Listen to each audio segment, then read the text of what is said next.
Hey guys, it's Annie here from Girls on Key. I'm with Emily Crocker in Wollongong, and we're going to talk about her book, which is called Girls and Buoyant, from Subden chapbook series, which is very exciting. So we're going to do a reading, and then we're going to do some Q&A. So let's get into it. Emily, you keen to read us some poems from your book? Yeah, for sure. Yeah, cool. Let's do a reading. So this first one is called Pinned. Pinned. The sunflowers know full well they are sunflowers.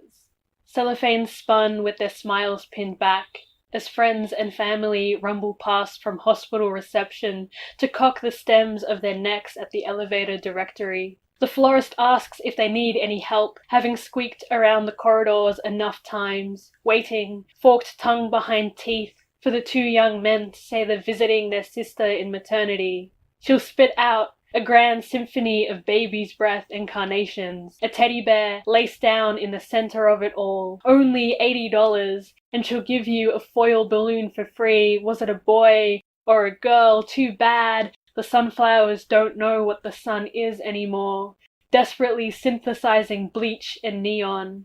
The gold knives of petals, too proud now for soil, lean back in their flashy new ride, and I stir sucralose into my paper cup coffee, check the time, and wonder what kind of boutonniere would look best pinned to a straitjacket. And this one's called Catalogue.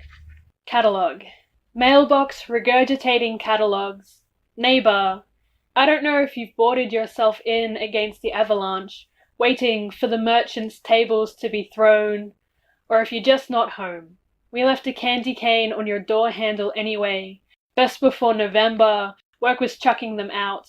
Under the damp blanket of night flushed by fairy lights, neon blue blaring, "Happy holidays! Don't shoot up in front of my garage." We scamper to the next house with free saccharine, bubblegum flavored and dyed green, while a woman watches us not touch her Mazda 4, nylon lashes scratching the screen door, and the intermittent glow of novelty light up Rudolph nose earrings warning out, as glitter lays its eggs at the carpet at her feet. I'm sure I'll see her again on the 27th, sheath of receipts in hand, rote-learned returns policy, and a scrunched plastic bag from a different store of shit no one wants until January sales kick in. And this is Haircuts for the Apocalypse, which is for Claire.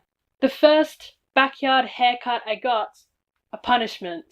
In the days before fancy peanut butter, snipped straight through my hunger strike, with no better way to remind me my place than to slash and burn all the girl off me.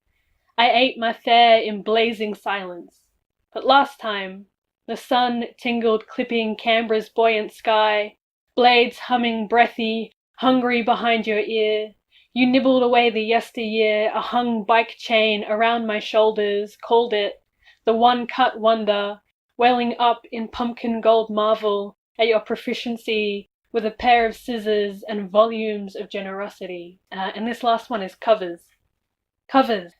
Dug within the queen-sized sheets, drooping overboard our double bed, I first thought of my hermit crab, who when I was 8, buried herself under the sawdust in one corner of her tank and never crawled back out.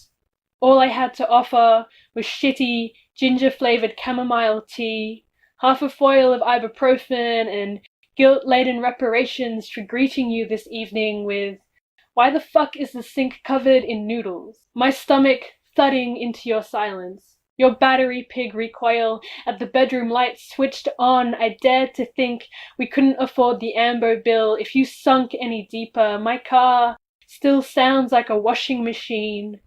I reached through the stink of tea tree and dog's ears to coyly prise open your hand. Pinky promised me you won't die tonight.